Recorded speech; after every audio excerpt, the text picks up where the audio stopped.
And This is so awkward. You make me feel so awkward. 'Cause I'm like,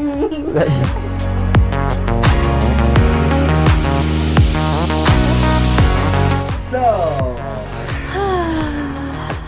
we are here. I'm with my beautiful wife, Marissa, and this is a little bit awkward getting started, but we are here. And see, my wife, I think she has an amazing story to share.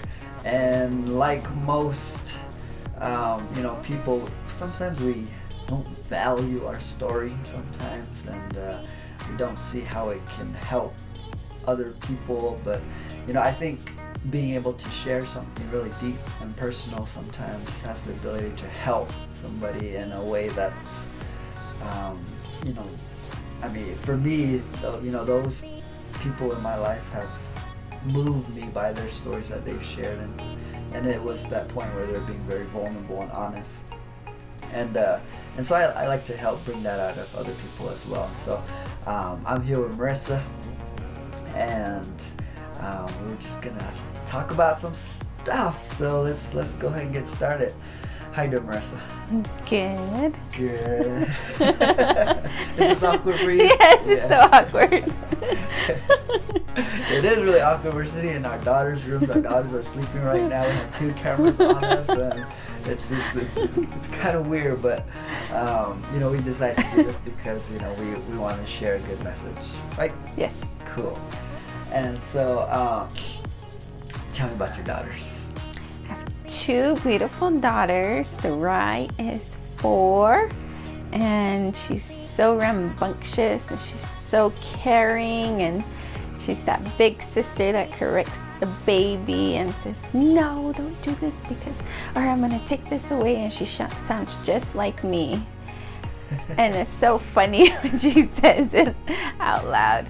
And then we have little Lakey, who just turned 2, and she's so cute. She's just a very lively, very get to the point, I'm gonna do it my way or it's no way type of child. And we just love their personalities and their ways of giving love and gratitude every day.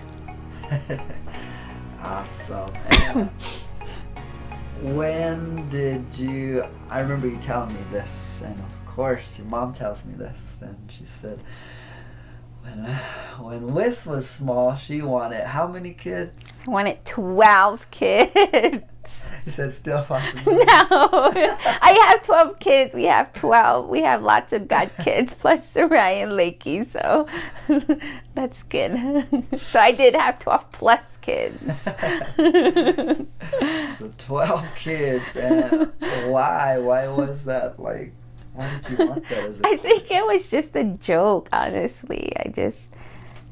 I love kids so much, and my grandmas both had, I think my sister Betty had 8 kids, and my sister Lois had oh my gosh, I'm not sure, 12, 13 kids. But just because I love them, and I just wanted to have a big family, and didn't realize how much work and effort put into motherhood, and so I'm content with birthing my girls. Yep. So. And she's the type of person who will stop us in the middle of Walmart or wherever we're at, and she'll go up to some kid and she'll just oh. And so that rubs off on me because I find myself doing that too. But she's definitely the person to not let a baby go unrecognized or unacknowledged, right? Right. Yeah.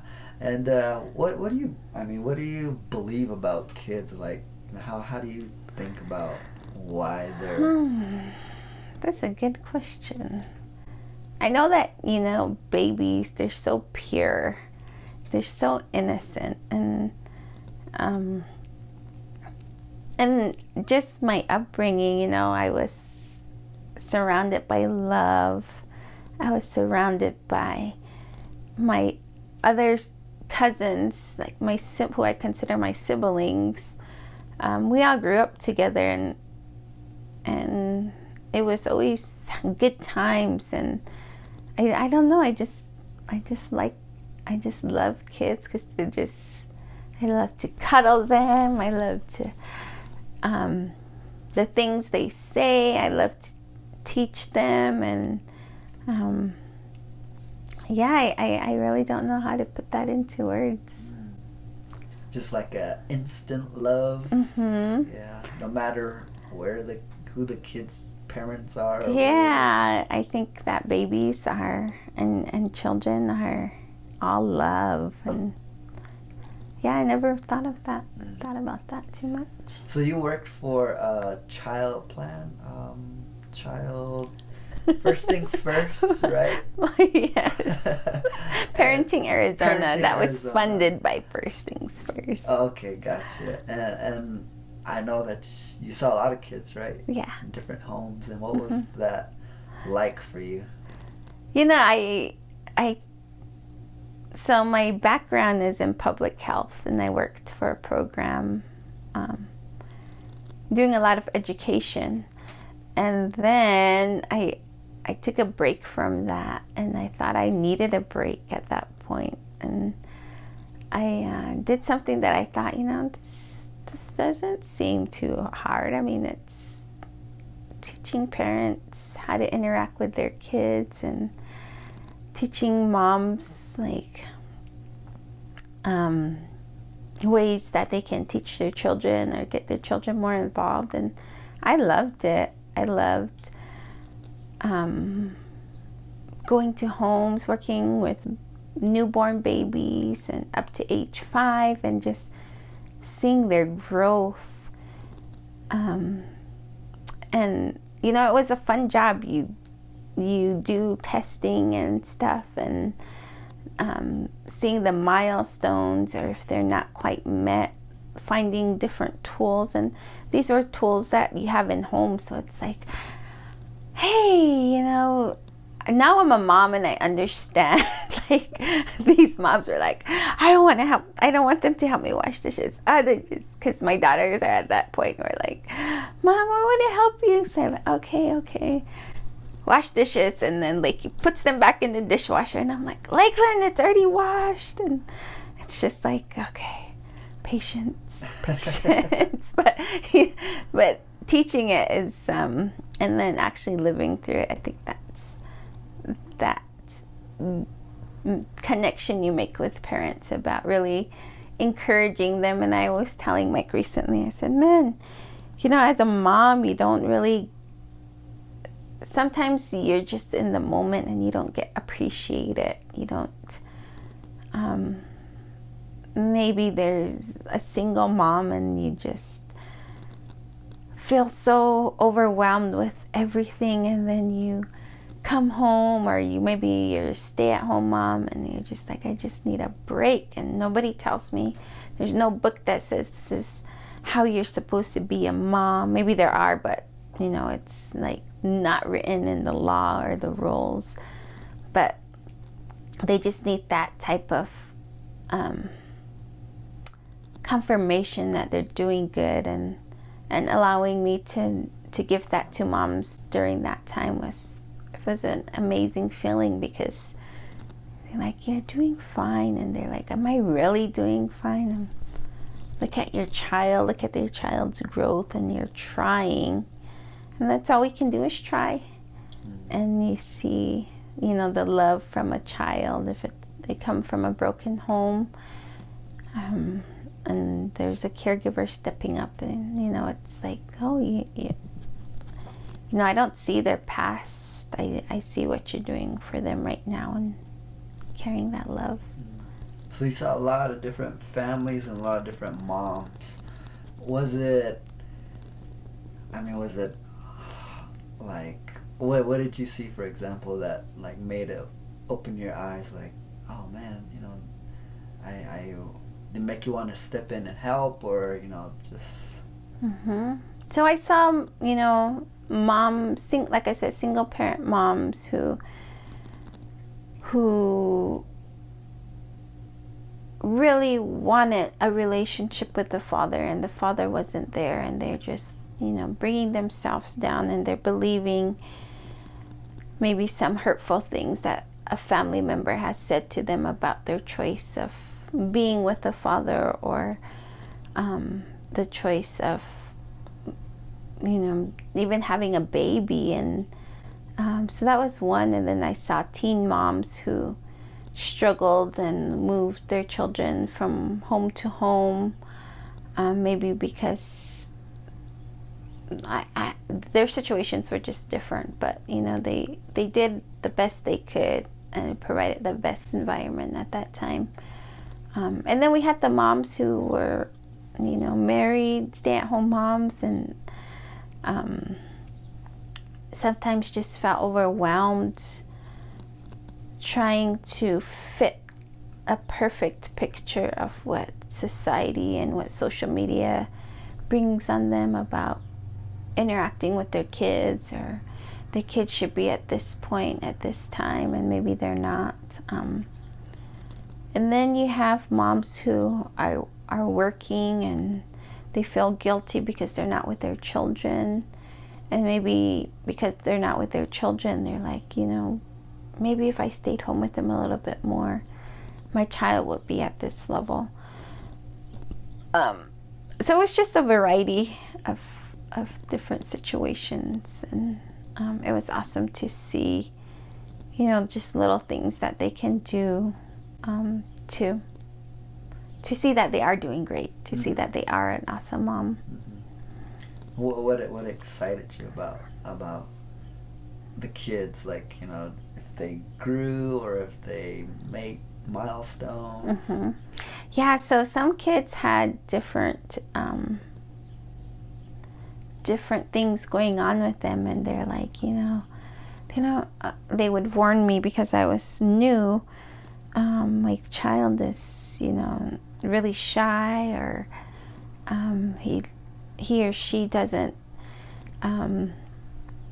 probably won't listen to you, and they were just really honest about it. But then, when you just build, I don't know what it is, you just go in there and you're so excited, and they come out like slowly picking under the table, or like, hey, I have a book for you. And I always went with a book and an activity, and I think just the excitement on their faces, and to see them come out of their shells, and to see them playing, and to see the mom or the guardian playing with the child, that was really exciting. I always looked forward to, I visited them once a month.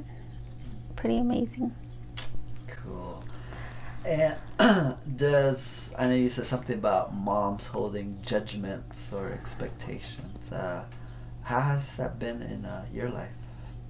Oh man, when you're a mom, you just, I don't know if it's probably all moms, but you have this mommy instinct, and you just want to be a mama bear and protective over your babies, and you don't want nothing to happen to them, and you're just, I don't know, you're just a mama bear. And you said protective. It sounded like, is there something bad about being protective? Allowing them to, and Mike and I always have this debate, because he's the parent where he's like, trial and error, let them try, and if they fall, they fall. And I'm like, no, I know what's gonna happen. I want to prevent it. That's the whole reason. And we get in these little spats. And so being protective, I mean, you don't want your babies to get hurt. You don't want to see them sick. You don't want to see them crying. At least I don't. And so, anything, I mean, I know they're gonna fall, I know things are gonna happen, but any big things, like major things, I don't want them to experience that, I guess. And so being protective of, and just kind of watching, making sure the environment is safe around. It's stressful sometimes, but And Mike's like, it's okay. And I'm like, no, it's not. That is pretty accurate. So, with being a mom, I know that you encourage other moms. Like, what do you say to a mom, you know, to encourage her, or like, you know, just stepping inside their shoes? Like, what did you find yourself saying to some of these moms that was just like, oh, I needed to hear that? I usually tell them, like, I see you, Mom. I see you trying. I see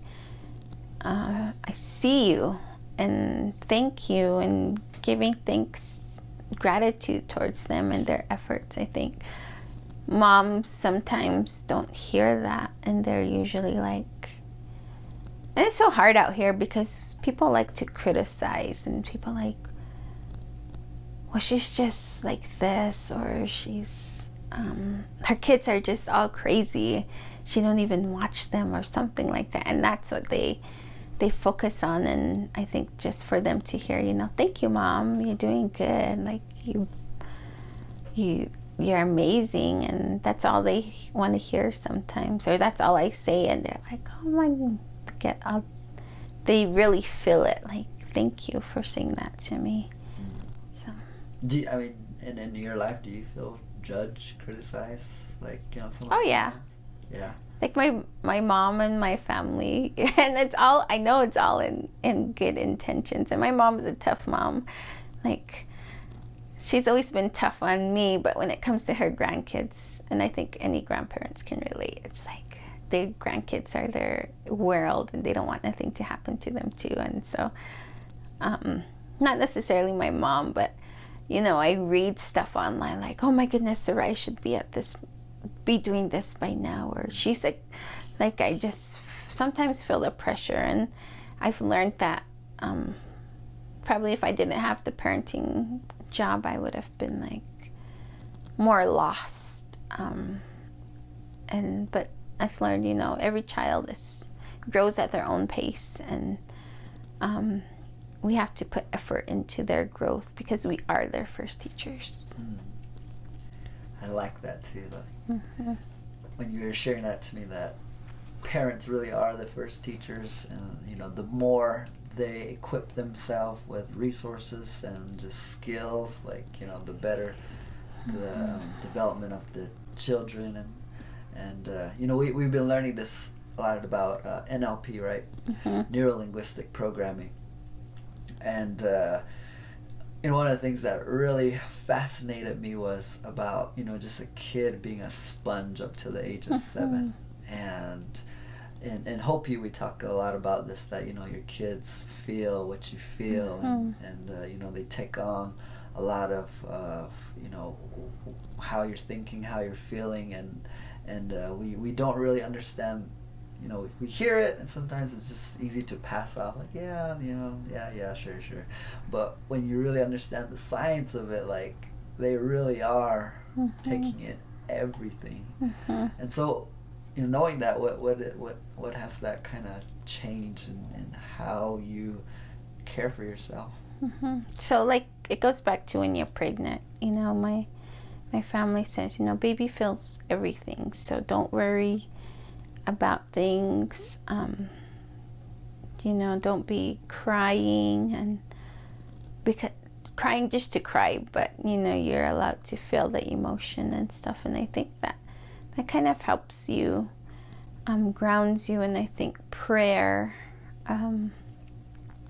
also helps in that manner. But you know, sometimes and it's my own belief that, you know, it's okay to be vulnerable in front of your kids, because it teaches them to express their feelings and express the love afterwards that maybe a parent might give to a child. And you know, sometimes when we're off, like an example, we're in town, and I'm the mom who never left her baby. I don't think we've left when Sarai was born. We didn't ever leave her with anybody until outside of my mom and my mother-in-law. I don't remember. Maybe she was a year old.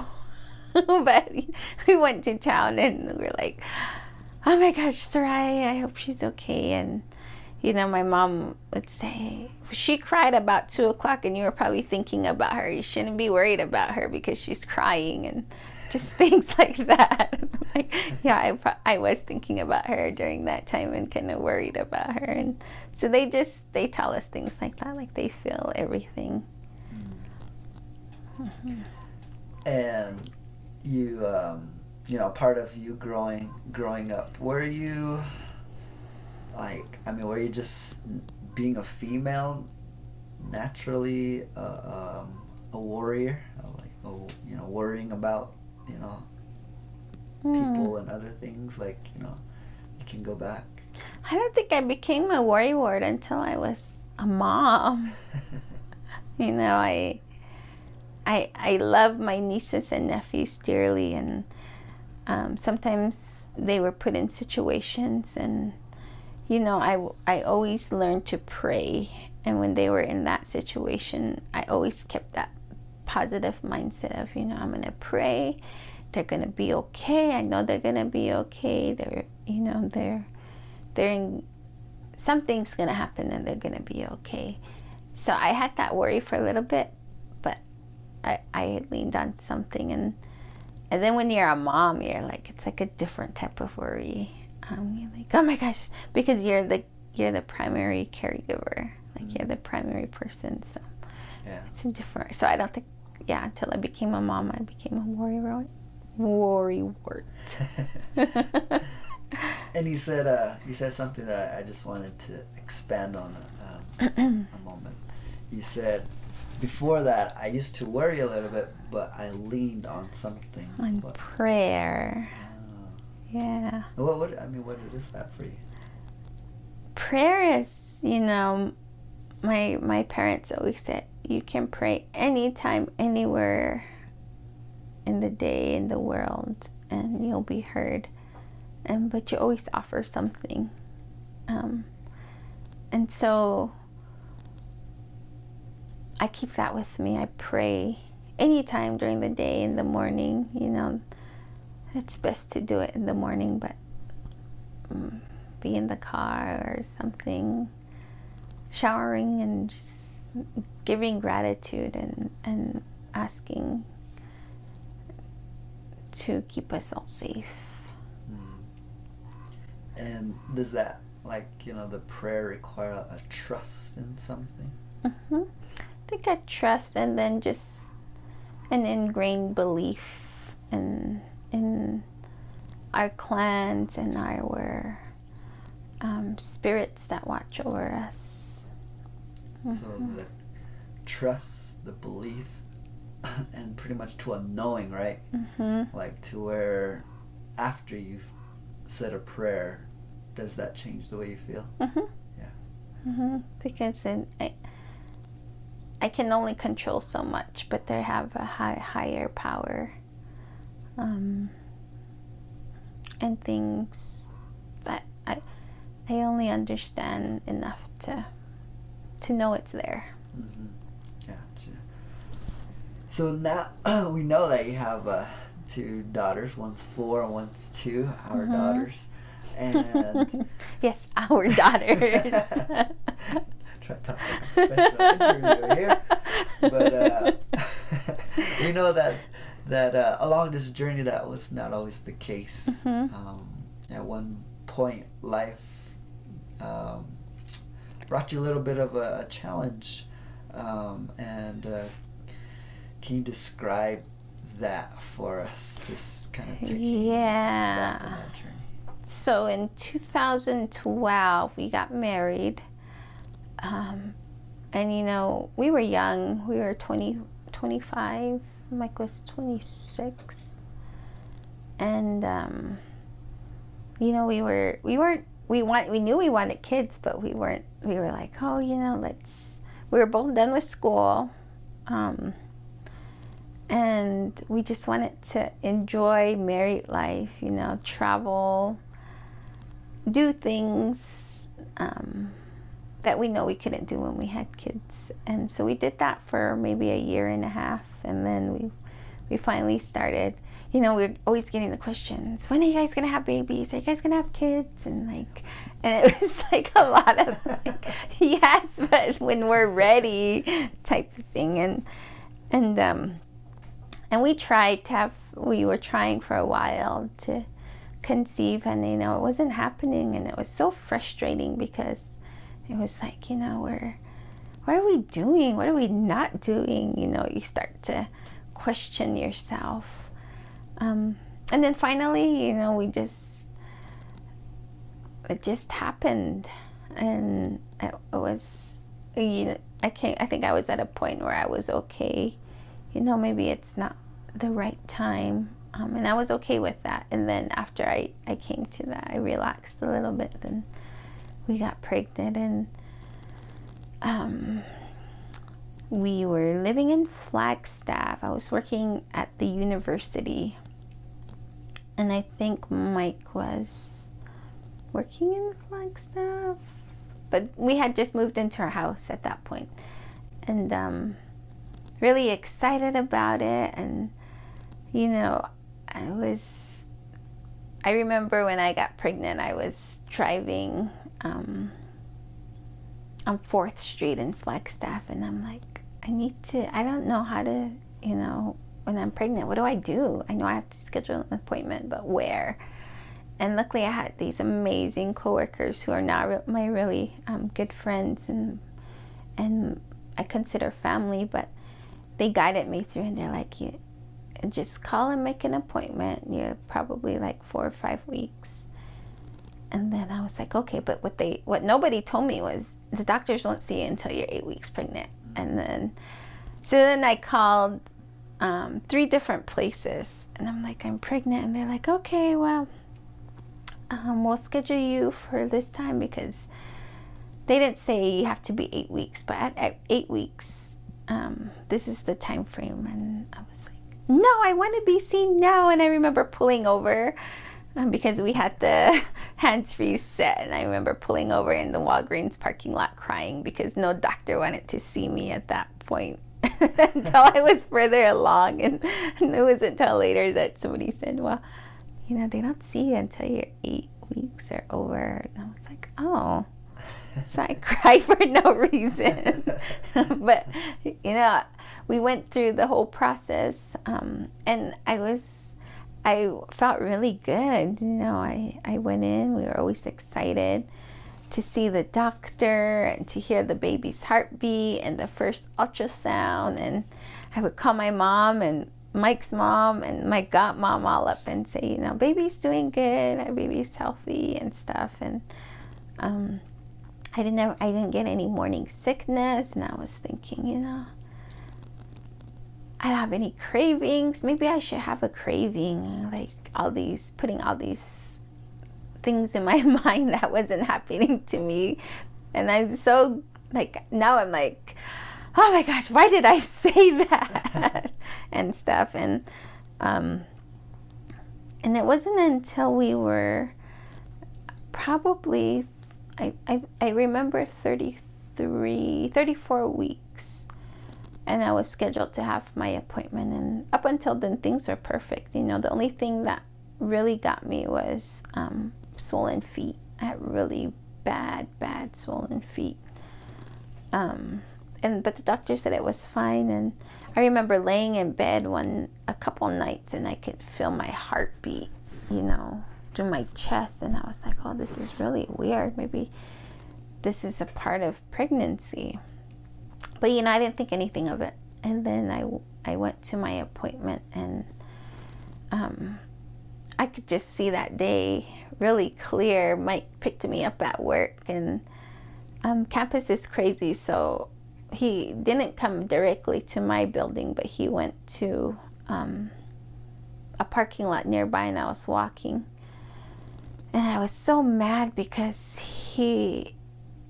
I don't remember why I was upset with him already, but maybe he was late or something. And then he came, and I was like, oh, we're gonna be late for my appointment. And you know, when you're pregnant, you're hormonal, and you're just like, anything kind of makes you cry sometimes. And we walked in to, and he pulled into the parking lot, and he always liked to park the furthest away from everything. And I was like, really, Mike, we're already late, and I'm pregnant, and you're gonna park way up here. And then I started crying, and he was like frustrated with me probably. And so he like got mad, reversed the car, and dropped me off at the door, and I went in by myself. And you know, I was always that person who was like, yeah, check my blood pressure because I'm happy, I'm healthy, like there's nothing wrong with me.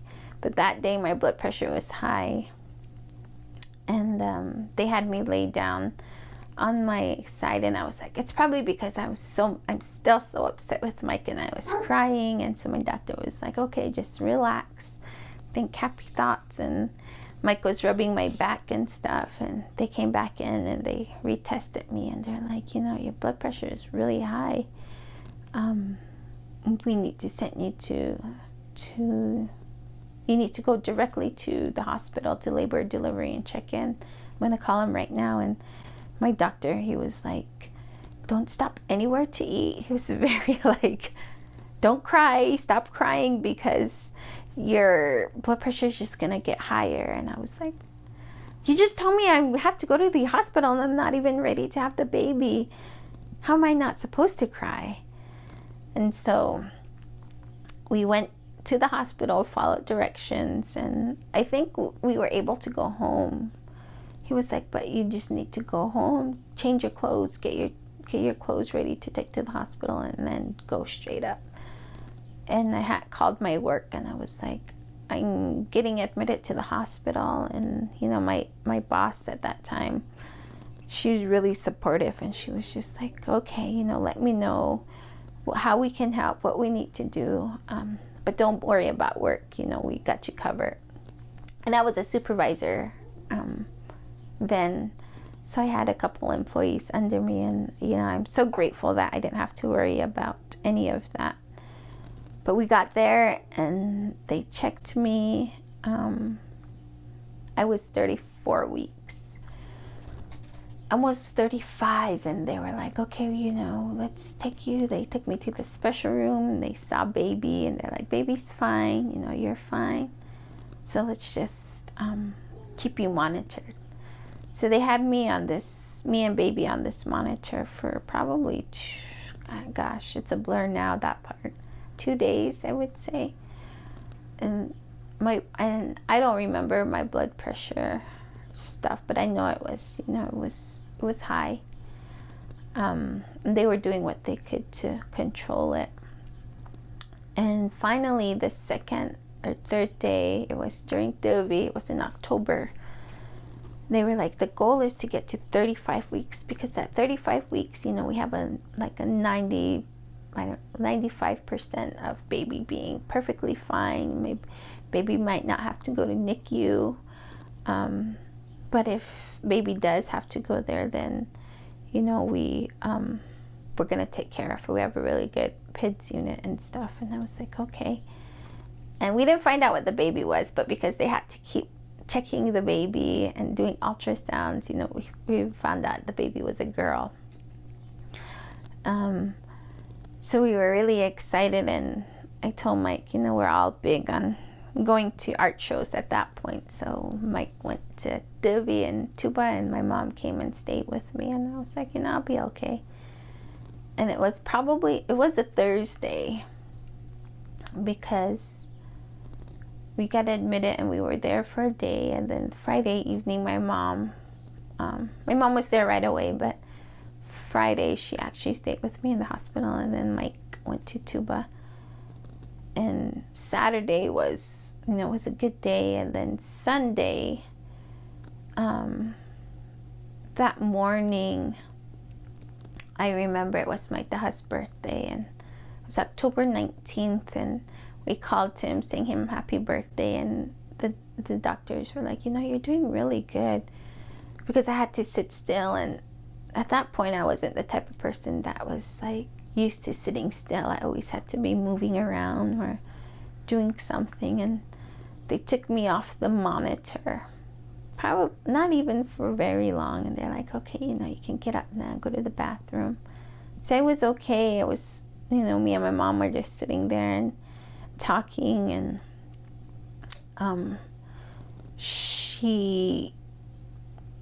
it was just like a regular day, and it was nice and sunny that morning because I could finally look out. And then I got up and went to the bathroom, and I started bleeding.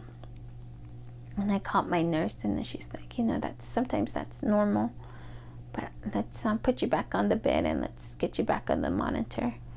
And that really freaked me out. Like,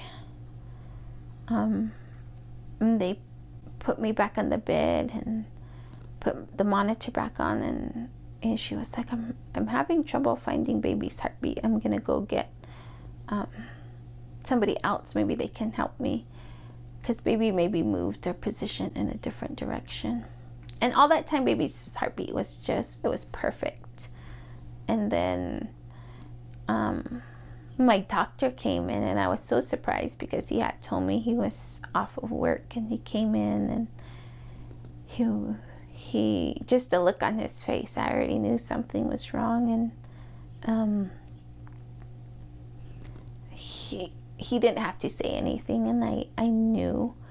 And just then, our belief with Hopi is when a spirit goes and gets to where they're supposed to be, it starts raining. And it started raining really. The sun was shining still, but it was just raining, and we call it tibobota, real gentle rain.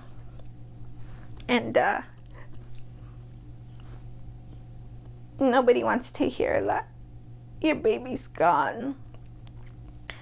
And I remember my mom, she had lost it. She was like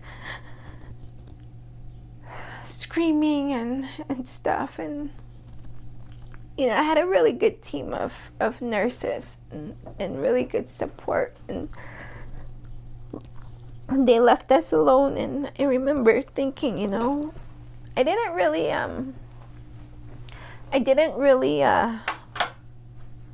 I guess maybe it didn't hit me at that point yet, but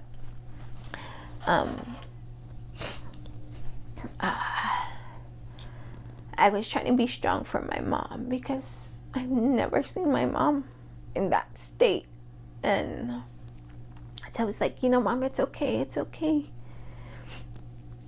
and just trying to be there comforting her, and while she was trying to comfort me. And they were like, we really want you to still have the baby naturally, so we're gonna give you some medicine to induce you and have the baby so you can give birth to the baby. So I was like, okay, yeah, let's do that. And yeah, Mike finally came back. And that was the hardest thing to have to tell somebody. And after that, it was another blur. My mom must have called our family and my best friends and stuff, and I think maybe I fell asleep, or things were just getting worse and worse. And I ended up having HELP syndrome, and it's a really bad thing during pregnancy and preeclampsia.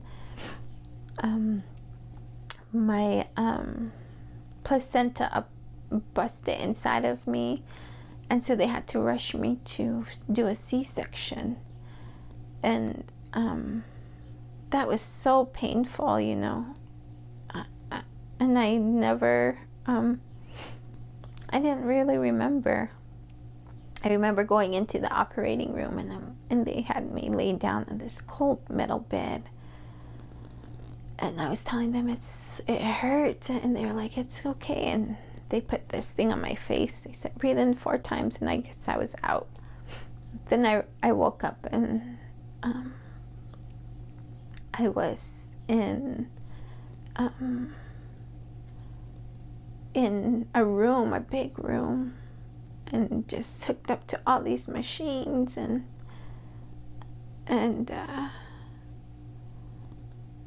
just kind of feeling numb and didn't really know what happened.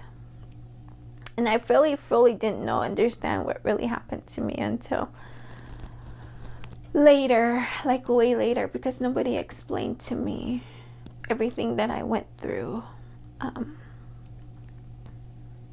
that I had lost a lot of blood. And, you know, the scariest thing is when you're going through that, I got really sick to a point where they didn't know. I mean, they had to pretty much keep me alive. And I didn't get to see the baby, and Mike and my family got to see the baby, but my mom thought it was best if I didn't. And, you know, I was okay with that at that point, but maybe because I was high on drugs, I don't know, you know, put on all these pain meds and stuff, and I was just trying to be strong for everybody because I felt like I let people down. Just kind of putting the blame. I didn't think it was blame at that point, but I was like, oh man, you know, I just let people, my family down, and there's no baby, and focusing on trying to heal and putting my needs aside and telling my family that was there, you know, I'm okay,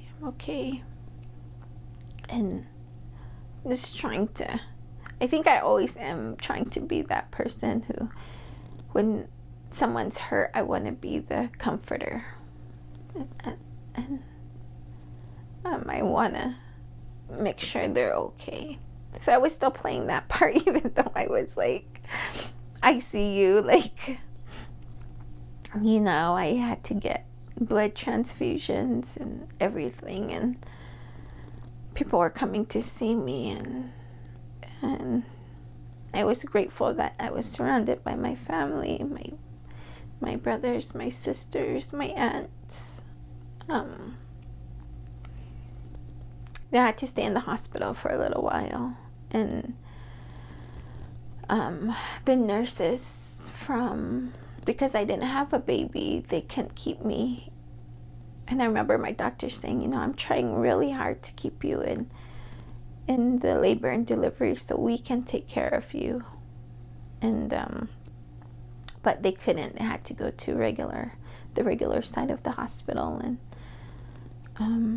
but my doctor, he would come in on his days off and check on me 3 times a day and make sure I was okay. And the nurses would come down, the OB nurses would come down and do what they needed to do to check on me. And I'm so grateful for that. But we had to come home and bury the baby. And I remember my doctor saying, you know, you're really sick, Marissa, you're really sick. And I didn't know what he was talking about. You know, my blood pressure was still high, but I didn't feel sick. I felt pain in my incision in my stomach, and that's the worst pain ever, you know.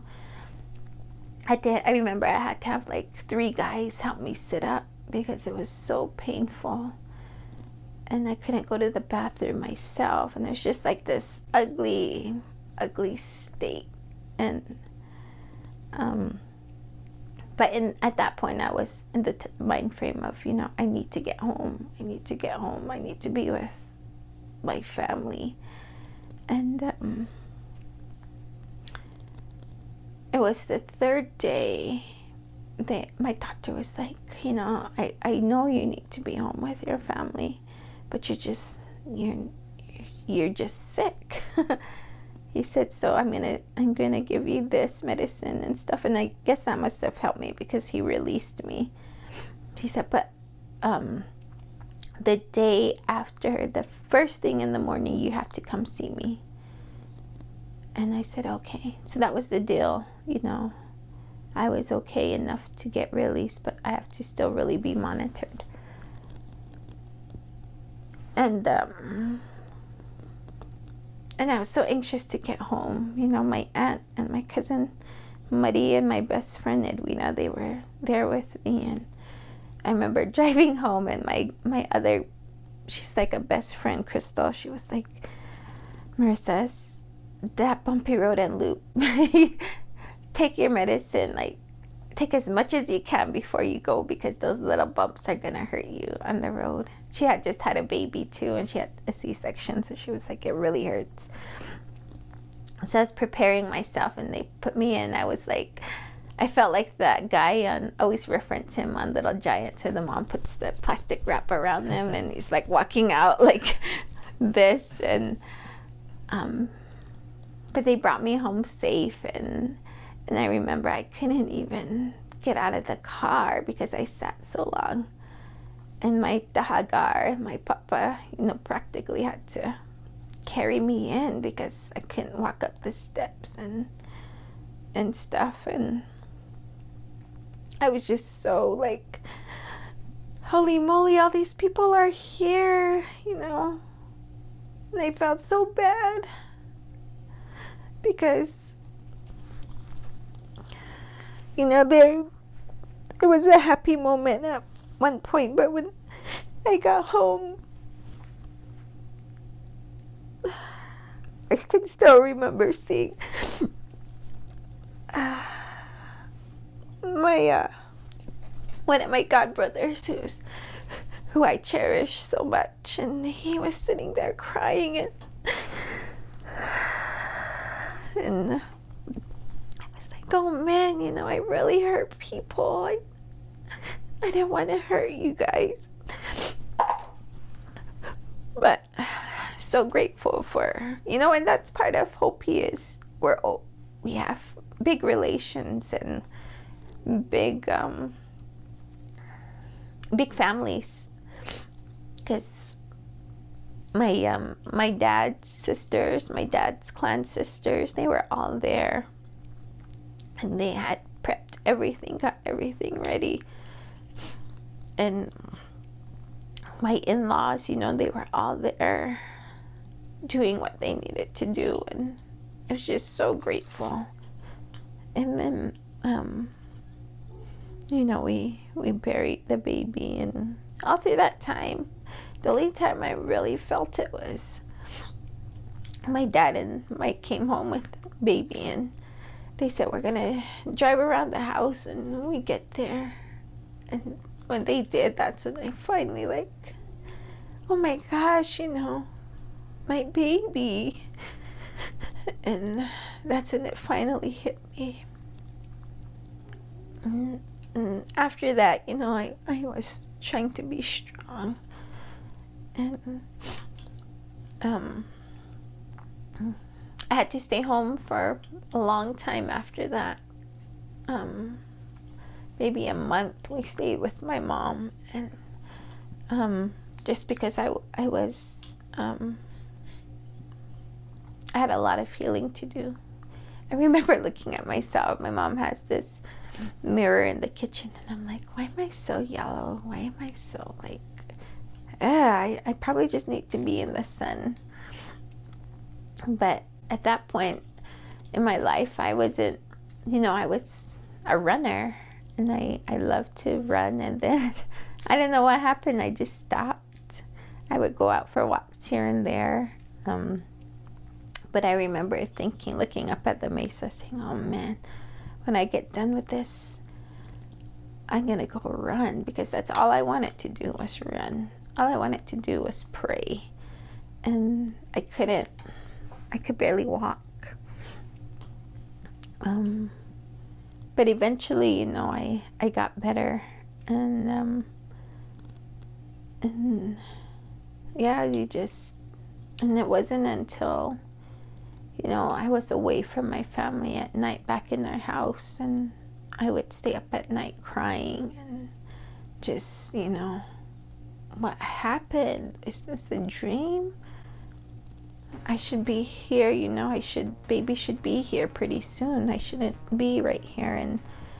And I think I was finally grieving at that point. And I didn't know anything really. And, I had a big work family, and they sent care packages probably for 3 weeks in a row. And each time I got something in the mail, I broke down. And I'm like, oh my goodness, is this really us reading this? Is this really us, grieving? So that's, after some time, we found a support group called JLB, and I would just cry there. And I remember the psychologist there, he'd be like, Marissa, you're so quiet, but you've just been sitting there crying. Is there something you want to say? And I'm like, no, I just want to cry. He was like, I felt like he always wanted me to open up and stuff. And that was just my time to cry, because in Hopi, we were told after 4 days, you stop grieving. And I don't think at 4 days I was even in the mental state to know what I was wanting to do. I was just rolling through the punches of getting through what we had to get through. So it wasn't until after that it hit me, and it questioned my ability as a mom.